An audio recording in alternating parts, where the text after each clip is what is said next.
habis sholat isya gitu. Ya, habis sholat isya lo udah sedekah subuh. Terangin bos. Nih maklum dah pasiennya SD Impress. Iya. Lah kalau nonton YouTube gue suka senyum-senyum gak bos? Iya. Hah? Iya?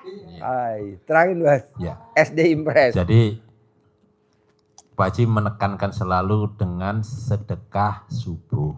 Dan sedekah itu oleh Allah dipaksa enggak? Enggak. Hah? Paksa. Dipaksa. Buka surat Ali Imran ayat 134. Hafal enggak Bapak? Apa itu? Enggak hafal? Ali Imran ayat 134. Orang-orang di bawahnya penutupnya adalah itulah orang-orang yang dicintai Allah. Siapa? Alladzina yunfikuna fis. Nah, itu dipaksa enggak? Yaitu orang-orang yang menginfakkan hartanya, orang-orang yang bersedekah fissarra'i wad-dharra'i. Apa itu artinya? Dalam keadaan lapang Maupun sempit. Dipaksa enggak? Hah? dipaksa. Dipaksa Al-Quran. Saya oleh Allah. Dipaksa. Hah? Perintah. Sedekah dalam keadaan lapang maupun sempit. Sementara kita saat lapang lupa, berat, saat sempit merasa nggak mampu. Nah, padahal Allah memerintahkannya sedekahnya dalam keadaan lapang maupun sempit. Kenapa demikian? Harus dipaksa, apalagi Basi ngatakannya sedekahnya sedekah subuh. Karena di waktu subuh di malam hari itu turun dua malaikat, yang satu Dengerin bos, doanya dengerin nih malaikat. yang satu berdoa kepada orang yang bersedekah, yang satu berdoa pada orang yang tidak Bersedekah. bersedekah. Doanya yang bersedekah apa malaikat? Buat orang yang bersedekah doanya malaikat apa? Malaikat mendoakan, Allah ganti sedekah hambamu ini. Lipat gandakan hartanya. Perluas rezekinya yang barokah. Doa dan dilindungi dari bala. Sementara yang tidak bersedekah, yang berdoa bukan malaikat ini malaikat khusus, malaikat yang mendoakan orang-orang yang bersedekah. Yang satu khusus mendoakan manusia yang tidak bersedekah. Doanya apa? Ini kalau nggak berdoa aja malah aman kita. Sayangnya dia berdoa. Apa doanya? Allah lenyapkan, binasakan, bangkrutkan harta Orang yang tidak mau sedekah. tidak mau sedekah. Bangkrutkan. Jadi waktu kita muda rezeki banyak. Kenapa sekarang kok gue jadi pas-pasan ya? Karena kita bersedekahnya udah kelewat sholat subuh. Karena kalau udah azan subuh malaikatnya naik ke atas. Sudah kadung berdoa. Udah kadung berdoa si malaikatnya. Karena kita belum sedekah. Belum sedekah. Kan kita sedekahnya habis sholat subuh. Baru sedekah subuh. Malaikatnya udah keburu berdoa. Abisin. Bangkrutin. Untung lakinya rajin sedekah. Istrinya ditipisin saldonya. Dikasih duit sama suaminya. 5 juta. Alhamdulillah. Menang banyak dong. Jadi habis asar Pak ya? Jadi Habis asar sebelum tidur. yang disampaikan Pak Haji, sedekahnya curi start. Curi start di awal hari. Jadi subuhnya kan harus pas subuh itu. Cuma kita kan harus buru-buru. Belum mandi juga. Sholat, dikirnya lama, sedekahnya ntar. Matahari sudah terbit baru sedekah. Tidak salah sih. Cuman kita karena sedekahnya sedekah subuh, khawatirnya dua malaikat ini. Jadi sedekah subuh itu seberapapun yang utama kita adalah membendung malaikat yang kedua tadi itu. Doanya seperti bikin bangkrut. Nah, supaya dia tidak sempat berdoa karena sudah kita tutup. Nah, besar kecilnya ini mempengaruhi gas, kecepatan kan. Kalau kecil berarti gasnya juga tapi kan tidak ada doa ini. Masalah kabulnya mungkin lama, tapi kalau sedekahnya gede maka gasnya kenceng gitu. Nah, kapan curi setatnya? Seperti kita saat Idul Fitri, Idul Adha, satu Syawal, itu kan sholat Idul Fitrinya kan pagi, tapi menjelang maghrib beduknya sudah disiapin. Sudah satu Syawal, menjelang satu Syawal, benar? Kita itu takbir terus, mulai habis asar, maghrib, isya, malam takbir. Nah, kita bikin sedekah subuh itu di waktu-waktu seperti itu, sawalan. Seperti sawalan kita takbiran terus, takbiran malaikat terus mendoakan kita terus. Terus malaikat doain kita terus. Makanya kan orang bilang, Pak Haji, kok saya udah sedekah subuh kok saya masih ekonomi begini. Ya lu sedekahnya pagi, harusnya habis asar dong. Orang kalau tahajud sebelum kenal RDI jam berapa kalau tahajud? Jam 3:30. Mepet subuh. Tapi setelah kenal RDI sholat tahajudnya jam berapa? 00. Jam 00 nyolong star. Baca Qurannya biasanya sebelum kenal RDI baca Qurannya jam berapa? Habis maghrib, habis sholat subuh. Setelah kenal RDI jam berapa baca Qurannya? Jam 00. Dulu sebelum kenal RDI nggak sholat ba'diyah qobliyah, enggak. Setelah kenal RDI wajib sholat ba'diyah qobliyah. Karena orang yang nggak sholat ba'diyah qobliyah pasti motornya cicilan, pasti mobilnya cicilan, pasti rumahnya cicilan, pasti pasangan hidupnya pecicilan. Paksain. Sekarang saya mau sedekah subuhnya di awal waktu. Jam berapa? Habis asar, menjelang maghrib, sebelum tidur. Jangan sampai bapak dan ibu tidur belum sedekah. Celahnya bolong. Jangan salahin kalau kena santet, kena guna-guna. Kok gitu Pak Haji? Tadi barusan. Tamu saya dua-duanya.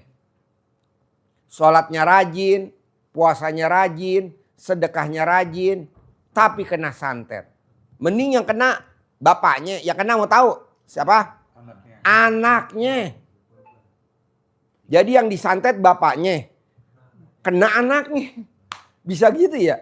Tapi sembuh bos. Tadi kan udah gue kasih tahu ilmunya RDAY. Gue bilang tenang aja. Ini kan ada ilmu pamungkas RDAY. Coba kalau lo gak privat. Alhamdulillah Pak Haji saya privat. Ya udah kasih obat. Jadi paksain sedekah subuh. Habis asar menjelang maghrib. Atau sebelum tidur. Tinggal pilih aja yang mana. Lanjut bos. Bikin dia greget nih bos. Grup SD Impress. Ya jadi tembakan situnya karena darurat sedekahnya kita harus akromul yatim. Harus memuliakan anak yatim. Nah kalau yang 8 asnaf tadi itu zakat. Terus anak yatim tidak ada di dalamnya situ. Nah terus sedekah dipaksa oleh Allah. Kita harus subuh itu wajibkan diri kita. Seberapapun kita niatkan sedekah subuh. Sedekah subuh. Walaupun sebutir kurma kata Nabi. Artinya dipaksakan itu. Bahkan sedekah yang paling ringan adalah senyum. Maka nanti kalau di depan kita ada kotak keliling, nah kita senyum aja. Kita senyumin. Udah gak senyum. Nah. Atau alat kelamin lo masukin ke dalam kotak. Ntar kan kejepit. Viral ya. Jadi itu artinya apa? Kita paksain. Maksa itu dalam keadaan sempit kita masih mampu untuk makan. Sehari masih 3 kali. Maka berarti kita masih mampu bersedekah. Jangan memvonis kita tidak mampu. Jangan memvonis kita tidak mampu karena ucapan adalah doa. Gimana caranya? Paksain. Kalau sedekah kita maksa, pasti ini membuka pintu rezeki. Kenapa di malam hari kita tidur, kita sudah dalam keadaan sedekah, maka tadi Pak Haji sampaikan kita dalam perlindungan. Dalam proses didoakan oleh malaikat. Walaupun nanti suami istri sedekah dalam keadaan lapang maupun sempit, yang kedua ada lagi perintah Allah sedekah dalam keadaan dengan cara terang-terangan maupun atau sembunyi-sembunyi. Sembunyi-sembunyi tahu gak Pak? Sembunyi-sembunyi, jadi Bapak sedekahnya nggak tahu istri gitu. Kayak saya nih, memuliakan anak yatim nih, bikin acara Jumat, Sabtu, Minggu, istri saya nggak tahu. Nggak tahu istri saya. Pokoknya kita bikin. Tahu, Pak Haji nonton. Hah? Jadi tahu. Oh iya, jadi nonton bini gue ya. Iya. Gitu. Jadi Jumat dari Jumat tuh habis duhur, Sabtu, Minggu kita bikin. Bapak kalau bisa ikut, datang ke sini memuliakan anak yatim. Tugas ibu jagain anak-anak yatim. Kenapa mesti dijagain anak yatim? Karena ibu yatim di RDAY banyak yang anak yatimnya 5, 6, 7. Jadi ibu jagain anak yatimnya karena masih kecil-kecil. Ibu yang nyuapin. Kan kalau anaknya kecil-kecil 5, 6, 7 kan lu nyuapin kan. Kalau nggak disuapin nggak pada kebagian makan. Nah ibu sekalian datang ibadah. Nah ibadah sambil nyuapin anak yatim. Karena anak yatim kadang lari-lari makannya nggak keawasan. Nah tugasnya bapak adalah nyuapin ibu-ibu yatim. Ibu tugasnya gendong anak yatim yang kecil-kecil. Karena yang kecil-kecil lari-lari. Ibu gendong. Tugas bapak gendong ibu yatim. Karena ibu yatim kalau gak digendong lari-lari Pak. Mau gak Pak? Mau. Wah!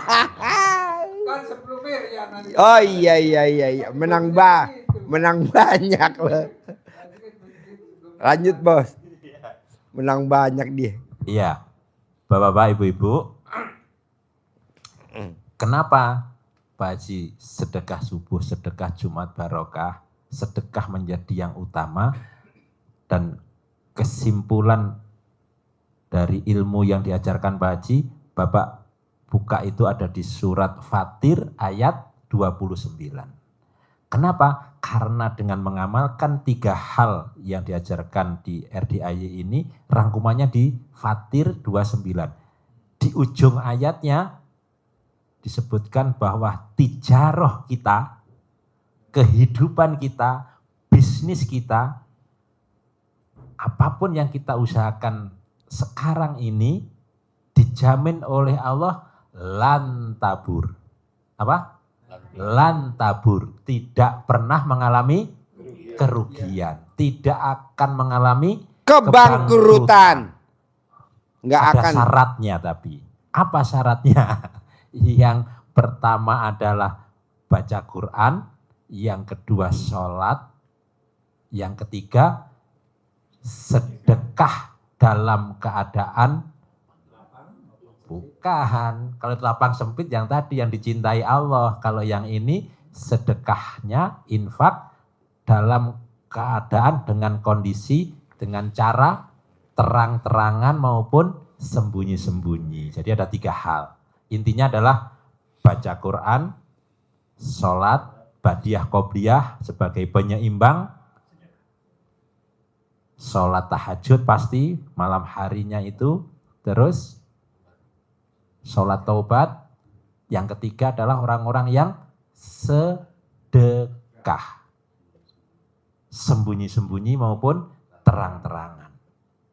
Itu dijamin oleh Allah, tijarohnya lan tabur. Tidak mengalami kerugian. Kalau usaha kondisi kita sekarang ini mengalami kemunduran, maka kita evaluasi. Apakah kita baca Qur'annya sudah banyak, sudah kita jalankan semaksimal mungkin, apakah sholat kita sudah optimal, atau sedekah kita sudah optimal. Kalau belum berarti, dan tiga-tiganya ini bukan pilihan, karena penyambungnya bukan au, bukan atau, tetapi wa. Tetapi penyambungnya adalah dan. Jadi mesti dikerjain semua. Mesti dikerjain semua. Jangan milih, Pak Haji saya udah ibadah ekstrim. Ya mesti sedekah ekstrim lah. Karena ada di Al-Quran ya. Coba ulangi lagi. Ini agak blow on SD Impress. Si blow on dengarkan. Si blow on dengarkan. Tiga hal Dengerin. Kesimpulan dari ilmu RDAY, ilmu yang disampaikan Pak Haji, kesimpulan dari ilmu-ilmu itu ada tertera di surat Fatir ayat 29. Boleh dicek, boleh dibuka, bener enggak di situ nanti ya, dibuka. Apa itu? Alladzina yatluna kitab Allah. Apa Pak? Yang pertama adalah yatluna kitab Allah. Yang membaca kitab Allah, baca Al-Quran. Kapan bacanya? Apa dasarnya? Surat Al-Muzammil. Surat Al-Muzammil. Bangunnya jam 0 nisfahu. 1/2 malam. 1/2 malam. Lebih boleh, kurang boleh. Terus suruh apa? Warotilil Qur'ana tartila. Baca Al-Quran runtutannya Dengan tartil. Dengan tartil. Gak boleh milih-milih. Baca Yasin doang. Waqiah doang. Ar-Rahman doang. Gak boleh. Mesti tartil. Berurutan. Kenapa harus malam? Dijawab oleh Allah. Di ayat yang ke-6-nya. Karena bangun malam itu pengaruhnya terhadap jiwa jadi kuat. Jadi mantap jiwanya, jadi kokoh. Mental baja. Tidak mudah menyerah. Dan yang luar biasa lagi, dengan baca Quran di malam hari, kata Allah, wa aqwamu. Apa wa aqwamu? Dan menjadi kuat, akwam, menjadi tajam, menjadi manjur, menjadi mudah terkabul. Apanya? Gila, ucapannya. Jadi ucapannya tajam. Bapak ngomong apa? Pasti jadi milik. Jadi milik. Pasti milik saya. Pasti punya saya. Pasti, jangan bilang pasti kebeli. Kalau kebeli nanti nabung. Nggak boleh ada kata kebeli. Pasti milik. Pasti punya. Ya kalau bapak kalau bisa pasti ngaceng. Pasti ngaceng. Pasti ngaceng. Pasti ngaceng. Gitu. Jangan bilang pasti keras. Pasti keras. Nanti yang datang air keras. Lanjut. Kenapa harus malam? Karena itu tadi. Dijawab lagi, kalau siang gimana Allah? Kan gitu ya kita ya. Kalau mau baca ini siang, dijawab di ayat yang ke-7. Sesungguhnya kegiatanmu di siang hari itu sibuk. Urusanmu sangat banyak. Tawilan. Panjang. Urusannya panjang. Urusannya banyak di siang hari, maka Allah perintahkan kita untuk ekstrim mendekat kepada Allah itu di malam hari.